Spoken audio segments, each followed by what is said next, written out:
കൂട്ടുകാർക്കും നല്ലൊരു ദിവസം ആശംസിച്ചുകൊണ്ട് മാമ്പഴത്തിന്റെ പുതിയ വീഡിയോയിലേക്ക് സ്വാഗതം. നമുക്ക് ഗൗരിയുടെയും ശങ്കറിന്റെ ഇന്നത്തെ നല്ലൊരു വിശേഷം കണ്ടാലോ. ഇന്നത്തെ വിശേഷത്തില് ശങ്കർ കയറി വന്നു കഴിഞ്ഞപ്പോ ഗൗരിയും വേണി ആരും ഫുഡൊന്നും കഴിക്കാതിരിക്കുമായിരുന്നു. ഈ കാഴ്ച കണ്ട് ശങ്കർ വന്നിട്ട് ചോദിച്ചു, ഇതെന്താ നിങ്ങൾ എല്ലാവരും ഇങ്ങനെ ഇരിക്കണേ, ആരും ഫുഡ് കഴിക്കാത്ത എന്താന്ന് ചോദിക്കണം. പക്ഷെ ആരും മറുപടി ഒന്നും പറഞ്ഞില്ല. ശങ്കർ തന്നെ വന്നിട്ട് എന്ത് ചെയ്യണം, എല്ലാവർക്കും വിളമ്പി കൊടുക്കുകയാണ്. ആദ്യം ഫ്രോസർ കൊടുത്ത ഫ്രോസർ മേടിക്കാൻ കൂട്ടാക്കിയില്ല. അവസാനം നന്ദിനി അമ്മയ്ക്കും ആരതിക്കും എല്ലാവർക്കും കൊടുത്തു. കഴിക്കാതിരിക്കുന്നിടം പറഞ്ഞു, അല്ല എല്ലാരും എന്താ ഇങ്ങനെ കഴിക്കാതിരിക്കണേ, കഴിക്കാൻ പറയാണ്. പിന്നീട് നന്ദിനി അമ്മയോട് പോയി പറഞ്ഞു, അതെ കഴിക്കാതിരുന്നിട്ടുണ്ടെങ്കിലേ ദേ നിങ്ങളുടെ മോൻ ഇവിടെ നിറയെ കഴിയുമ്പോഴത്തേനും നന്ദിനി അമ്മേനെ ഇവിടെ അഡ്മിറ്റ് ആക്കേണ്ടി വരും, ഞാൻ പറഞ്ഞില്ല എന്ന് വേണ്ട. പിന്നീട് ഗൗരിയുടെ അടുത്തേക്ക് ഫുഡും കൊണ്ട് ചെന്നപ്പോൾ ഗൗരി പറഞ്ഞു, ഞാൻ പിന്നെ കഴിച്ചോളാം എന്ന് പറയാണ്. വേണിയാണെങ്കിൽ എനിക്ക് വേണ്ടാന്ന് പറഞ്ഞു. പെട്ടെന്ന് ശങ്കർ പറഞ്ഞതേ ഇങ്ങനെ ഇരുന്നിട്ടൊന്നും കാര്യമില്ല, ഒരാൾക്ക് വേണ്ട ഒരാൾക്ക് പിന്നെ മതി, അത് ശരിയാവത്തില്ല, അതിനുള്ള വഴി ഞാൻ കണ്ടിട്ടുണ്ട്. ശങ്കർ താൻ എടുത്തോണ്ട് വന്ന ഫുഡ് എന്ത് ചെയ്യുവാണ്, നേരെ കറിയൊക്കെ എടുത്ത് കുഴയ്ക്കുവാണ്. എന്നിട്ട് ആ നേരെ വേണിയോട് പറഞ്ഞു, വേണിമോളെ ആ വായം തുറക്കാൻ പറയണം. ഏട്ടാ വേണ്ട, അതൊന്നും പറഞ്ഞിട്ട് കാര്യമില്ല, കഴിക്കാൻ പറഞ്ഞിട്ട് വേണിക്ക് വാരി കൊടുക്കുകയാണ്. പിന്നീട് ഗൗരിക്കും വാരി കൊടുത്തു. ഇതെല്ലാം കണ്ടു കഴിഞ്ഞപ്പോൾ നന്ദിനി അമ്മയ്ക്കും ഫിറോസർക്കും എല്ലാം വല്ലാത്ത സന്തോഷമായി. ശങ്കർ എത്ര മാത്രമാണ് വേണിയെ, അതോടൊപ്പം കറണ്ട് പോയതാട്ടോ ഇടയ്ക്ക്, ഗൗരിനെ എത്രമാത്രം സ്നേഹിക്കുന്നുണ്ടെന്നുള്ള കാര്യം ശങ്കർ മനസ്സിലാക്കുവാണ്. പിന്നീട് പറഞ്ഞു, നേരത്തെ ചെറുതിലെ ഇങ്ങനെയൊക്കെ തന്നെയായിരുന്നു ഇവള് വാശി പിടിച്ച് ഒരേ ഇരിപ്പിരിക്കും, വേണിമോളെ കഴിക്കില്ല, പിന്നെ ഞാൻ പോയി ഇങ്ങനെ പതുക്കെ സോപ്പിട്ട് വാരി കൊടുത്താൽ മാത്രം അവൾ ഫുഡ് കഴിക്കുള്ളൂ. പറഞ്ഞപ്പോ ഗൗരി ഇങ്ങനെ വേണീനെ ഒന്ന് നോക്കുകയാണ്. ശങ്കരോട് പേടിക്കാനൊന്നും ഇല്ലെന്നേ, നമ്മുടെ അളിയൻസ് ഇങ്ങോട്ട് തിരിച്ചു വരുമല്ലേ, ആ സമയത്ത് നിങ്ങൾ ഇങ്ങനെ ഈ ചത്തു കുത്തിയിരുന്നിട്ട് എങ്ങനെ ശരിയാവുന്നേ, ഏറ്റേക്കുള്ള ആരോഗ്യം ഇങ്ങനെ വേണ്ടേ, ഫുഡ് കഴിക്കാൻ പറയണം. പിന്നീട് ഗൗരി ഇങ്ങനെ വന്ന് ആലോചിച്ചിരിക്കുന്ന സമയത്ത് ശങ്കർ ചോദിച്ചു, എന്താ ഗൗരി എന്ത് പറ്റി, നീ എന്താ ആലോചിക്കണേന്ന് ചോദിക്കുക. അല്ല ശങ്കറെ, ഒരു കാര്യമുണ്ട്, എന്താ നമുക്ക് ആ രഞ്ജുവിന്റെ വീട് വരെ ഒന്ന് പോയാലോ. അല്ല എന്തിനാ അവിടെ പോണേ, അവിടെ പോയ ഒരു പക്ഷേ ആദർശനെ ആരോ ആക്രമിച്ചെന്നുള്ള വിവരം കിട്ടിയിരിക്കും. രഞ്ജുവിനെ ചിലപ്പം അവരാരാന്ന് അറിയാലോ, പക്ഷെ കള്ളനാന്നല്ലേ പറഞ്ഞേ, എന്നാലും നമുക്കൊന്ന് പോയി നോക്കാം. ഈ കോലത്തിലോ ഇന്നലെ വന്നിട്ടാ, ഇതുവരെ ഡ്രസ്സ് പോലും മാറിയിട്ടില്ലോ. ഒരു കാര്യം ചെയ്യാം, നിന്റെ വീട്ടിൽ പോയി കുളിച്ച് ഡ്രസ്സൊക്കെ മാറ്റി നമുക്ക് പോവാം, അത് പോരേന്ന് നിൽക്കണം. ശരി അത് മതി എന്ന് പറയണം. അങ്ങനെ അവര് വീട്ടിൽ പോയി ഡ്രസ്സൊക്കെ മാറി കുളിയെല്ലാം കഴിഞ്ഞ് നേരെ രഞ്ജുവിന്റെ വീട്ടിലേക്ക് പോവാണ്. അല്ല വേണിമോള് പറഞ്ഞേ ഇതാന്നല്ലേ പറഞ്ഞു, ഇവിടെ ഒരു ആന്റി ഉണ്ടെന്നല്ലേ പറഞ്ഞേ, ശരിയാ ഇതായിരിക്കും എന്ന് പറഞ്ഞ് രണ്ടുപേരും കൂടെ അങ്ങനെ മുകളത്തെ നിലയ്ക്ക് പോയിട്ട് കോളിംഗ് ബെല്ല് അടിക്കുവാണ്. ഈ സമയത്ത് രഞ്ജു വന്ന് കഥ പറഞ്ഞിരിച്ചു, അല്ല ആരാ, ഞാൻ ആദർശിന്റെ പെങ്ങളാ ഗൗരി എന്ന് പറയാണ്, ഇതെന്റെ ഭർത്താവ് ശങ്കർ, കേറി വരാൻ പറയാണ്. രഞ്ജുവിലൊരു ഞെട്ടലൊക്കെ ഉണ്ടാകുന്നുണ്ട്. അങ്ങനെ കയറി ഇരുന്ന് കഴിഞ്ഞപ്പോ ശങ്കർ പറഞ്ഞു, അല്ല അളിയൻസിന് ഇവിടെ വെച്ചാണല്ലോ ആ ആക്സിഡന്റ് ഒക്കെ ഉണ്ടായത്, അതുകൊണ്ട് അതിനെക്കുറിച്ച് ഞങ്ങൾക്കൊന്ന് അന്വേഷിക്കണമെന്ന്, അതാ ഞങ്ങൾ ഇങ്ങോട്ട് വന്നേ. അല്ല നിങ്ങൾ ആരാന്ന് കണ്ടായിരുന്നത്? അതാരെന്ന് കണ്ടില്ല, ഒരു കള്ളനാന്ന് തോന്നിയ. ആ സമയത്ത് ഞാനും വേണിയും കരച്ചിൽ കേട്ട് അങ്ങോട്ട് ഓടിച്ചെന്നേ, അതുകൊണ്ട് മുഖമൊന്നും കണ്ടില്ല, ഇരുട്ടായതുകൊണ്ട് ഒരാൾ ഓടിപ്പോന്ന് മാത്രമേ കണ്ടുള്ളൂ. അല്ല അയാള് എത്ര പ്രായം കാണും, അല്ലെങ്കിൽ ഏകദേശം എത്ര വലിപ്പമൊക്കെ കാണും, ചെറുപ്പക്കാരനാണോ അത് പ്രായമുള്ള ആളാണോ എന്ന് ചോദിക്കുക. അതൊന്നും കൃത്യമായിട്ട് അറിയില്ല, ഇരുട്ടിന്റെ മറവിലായതുകൊണ്ട് കൃത്യമായിട്ട് അറിയാൻ പറ്റിയില്ലെന്ന് പറയാം. അല്ല ഇതിനു മുമ്പ് നിങ്ങൾ അയാളെ കണ്ടിട്ടേ ഇല്ല? ഞാൻ അയാളുടെ മുഖമൊന്നും വ്യക്തമായിട്ട് കണ്ടില്ല. ആദർശാണ് എത്രയും പെട്ടെന്ന് ഹോസ്പിറ്റലിൽ എത്തിക്കാനുള്ള ധൃതിയിലായിരുന്നു, അതുകൊണ്ട് വേറൊന്നും ഞങ്ങൾ നോക്കി പോലില്ല.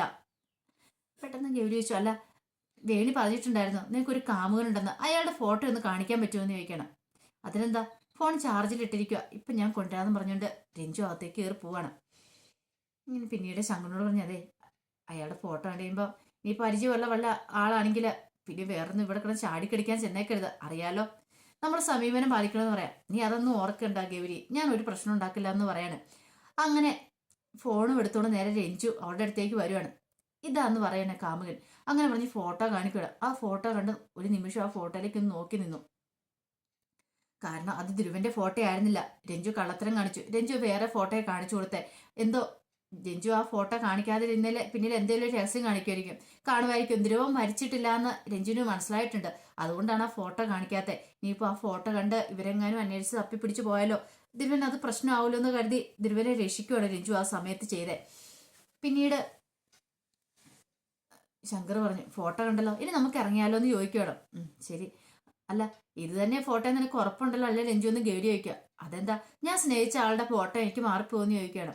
ശരിയെന്ന് പറഞ്ഞ് ഗൗരി ഇറങ്ങാൻ ഗൗരി പറഞ്ഞു, അതെ ഒരു കാര്യം ഞാൻ പറഞ്ഞേക്കാം, ഇനി ഒരു കാരണവശാലും എന്റെ ആദർശാന്റെ ജീവിതത്തിലേക്ക് നീ വന്നേക്കരുത്, അറിയാലോ എന്റെ വേണിമോളുടെ ആദർശാന്റെ ജീവിതത്തിൽ നീ വന്നിട്ടുണ്ടെങ്കിൽ പിന്നെ അറിയാലോ എന്താ സംഭവിക്കാൻ പോകുന്നത്, ഈ ഗൗരി ഇങ്ങനെ ആയിരിക്കില്ല ഇങ്ങോട്ട് വരുന്നത്.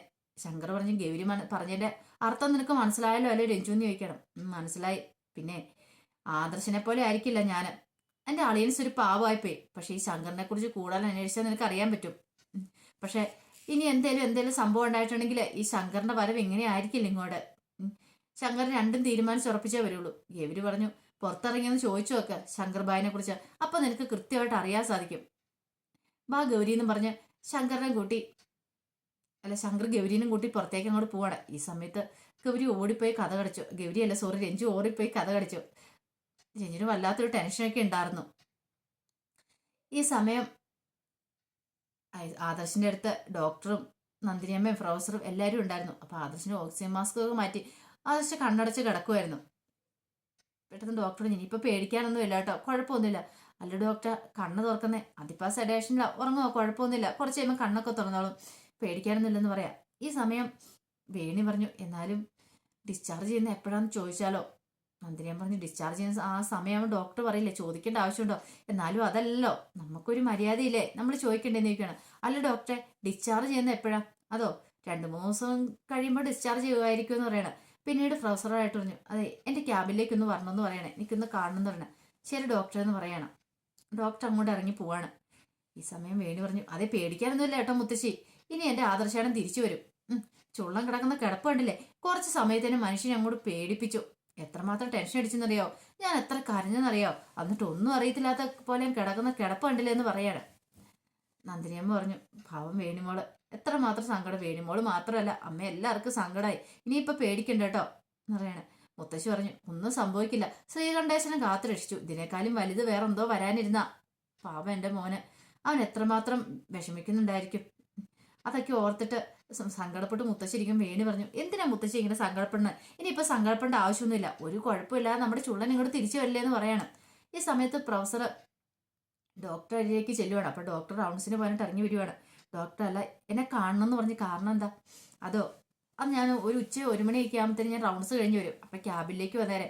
അപ്പം ഞാൻ പറയാണ്, എന്തേലും കുഴപ്പമുണ്ടോ, അതിനെക്കുറിച്ചൊക്കെ ഞാൻ പറയാം. ഡോക്ടർ അങ്ങ് പോയി കഴിഞ്ഞാൽ പ്രൊഫസർ ആലോചിക്കും, എന്തിനായിരിക്കും ഡോക്ടർ വിളിച്ചേ, ഇനി ആദർശന് എന്തെങ്കിലും ഒരു കുഴപ്പമുണ്ടായിരിക്കുമോ? ഈ സമയത്ത് നന്ദിനിയമ്മ വന്നിട്ട് ചോദിച്ചു, അല്ല ഡോക്ടർ എന്തിനാ കാണണം എന്ന് പറഞ്ഞേ, ഡോക്ടറെ കണ്ടോ, എന്തെങ്കിലും കുഴപ്പമുണ്ടോ എന്ന് ചോദിക്കുകയാണ് ആദർശന്. അങ്ങനെ കുഴപ്പമൊന്നുമില്ലെന്നേ. ഡോക്ടർ കാണണം എന്ന് പറഞ്ഞ് എന്തിനാണെന്നറിയാവോ?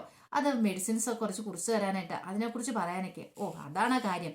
ഈ സമയത്ത് വേണിയും മുത്തശ്ശിയും കൂടെ അങ്ങ് ഇറങ്ങി വരുവാണ്. എന്താ ഭാര്യയും ഭർത്താവും തമ്മിലുള്ള രഹസ്യം പറച്ചില്ലേ? അതെന്താ, ഞങ്ങൾക്ക് ഭാര്യ ഭർത്താക്കന്മാർക്ക് രഹസ്യം പറഞ്ഞു കൂടെയെന്ന് ചോദിക്കുകയാണ്. അങ്ങനെയാണോ? അതിപ്പോൾ ഞങ്ങൾ കേൾക്കാത്ത രഹസ്യമൊന്നും ഇപ്പോൾ വേണ്ട കേട്ടോ എന്ന് പറയണം. മുത്തശ്ശി പറഞ്ഞു, അങ്ങനെ പറ വേണിമോളെന്ന് പറയണം. വേണി ചിരിക്കുകയാണ്. അപ്പോഴാണ് വേണിയുടെ മുഖത്തൊരു ചിരി കാണുന്നത്. നന്ദിനിയമ്മയ്ക്ക് സന്തോഷമായി. കാരണം ഇത്രയും സമയമായിട്ട് വേണിയാണെങ്കിൽ വല്ലാത്ത സങ്കടത്തിലായിരുന്നു. കരഞ്ഞു നിലവിളിച്ച് എന്ത് ചെയ്യണം നടത്തില്ലാത്തൊരവസ്ഥയായിരുന്നു. വേണിയുടെ മുഖത്ത് ആദർശ് രക്ഷപ്പെടുമല്ലോ എന്ന് പറഞ്ഞ് ഇപ്പോൾ ഒരു സന്തോഷമൊക്കെ വരുന്നുണ്ട്. പിന്നീട് ശങ്കറും ഗൗരിയും കൂടെ നേരെ ഹോസ്പിറ്റലിലേക്ക് വരുവാണ്. അപ്പൊ ഗൗരി പറഞ്ഞു, അല്ല രഞ്ജു പറഞ്ഞൊക്കെ ശങ്കറിന് വിശ്വാസമായിട്ടുണ്ടോ? എന്തോ എനിക്കോ അത്ര വിശ്വാസം വന്നിട്ടില്ല. എനിക്ക് തോന്നുന്നുണ്ട് എന്തൊക്കെയോ കള്ളത്തരങ്ങൾ പറയുന്നുണ്ടെന്ന്. ഇനി അവൾ ആ കാമുകന്റെ ഫോട്ടോ കാണിച്ചത് വേറെ ഫോട്ടോയാണെങ്കിലോ? അങ്ങനെ ഒരാള് സ്വന്തം കാമിനെ കുറിച്ച് കള്ളത്തരം പറയാം, വേറെ ഫോട്ടോ കാണിക്കുവോ? ഗൗരി, നീ അതോർത്ത് വിഷമിക്കണ്ട. പക്ഷെ എനിക്കെന്തോ അവളെ അങ്ങോട്ട് വിശ്വസിക്കാൻ തോന്നുന്നില്ല. എന്തൊക്കെയോ എവിടെയോ ഒരു അപാകതകൾ തോന്നുന്നു പറയണം. നിനക്ക് ആരെങ്കിലും സംശയമുണ്ടോ? ഉണ്ട്, എനിക്ക് സംശയമുണ്ട്. നിനക്ക് ആ ധ്രുവനെ ആയിരിക്കും സംശയം. ആ ധ്രുവൻ ജീവിച്ചിരിപ്പില്ല. ഇനിയിപ്പോൾ അവൻ നിന്റെ ആദർശിനെ എന്തേലും ചെയ്യണേ തന്നെ കുഴിയിൽ നേറ്റു വരണം. അതോർത്ത് നീ പേടിക്കണ്ടെന്ന് പറയണം. അതല്ല ശങ്കറെ, പിന്നെന്താ, എനിക്കൊരു വല്ലാത്ത ടെൻഷൻ തോന്നുന്നുണ്ട്. ആ ധ്രുവൻ തന്നെയാണ് ഇതിന്റെ പിന്നിലെന്ന് എനിക്കൊരു തോന്നുന്നില്ല. പിന്നെയും തുടങ്ങിയാവുള്ളൂ ധ്രുവന്റെ കാര്യം. അവനെ വെറുതെ വിട്ടേക്കൂട്ടോ, അവനൊന്നും അല്ലേ ചെയ്തേന്ന് പറയാം. അങ്ങനെ അവർ രണ്ടുപേരും കൂടെ ഹോസ്പിറ്റലിലേക്ക് പോരും. അപ്പോൾ അതിന്റെ വിശേഷങ്ങളൊക്കെയാണ് കണ്ടത്. ഇതിന്റെ ബാക്കി വിശേഷങ്ങളുമായിട്ട് വൈകുന്നേരത്തെ പ്രൊമോയി വരാട്ടോ. ആദ്യമായിട്ട് കാണുന്നവരാണെങ്കിൽ ചാനൽ ഇഷ്ടപ്പെട്ട ഒന്ന് സബ്സ്ക്രൈബ് ചെയ്യാൻ മറക്കരുതേ. അതോടൊപ്പം തന്നെ കണ്ടുകൊണ്ടിരിക്കുന്ന എല്ലാവരുടെ സപ്പോർട്ടിലേക്കും തുടർന്നും പ്രതീക്ഷയുണ്ട്. എല്ലാവർക്കും ഒരിക്കൽ കൂടി നല്ലൊരു ദിവസം ആശംസിച്ചു നിർത്തുന്നു. നന്ദി.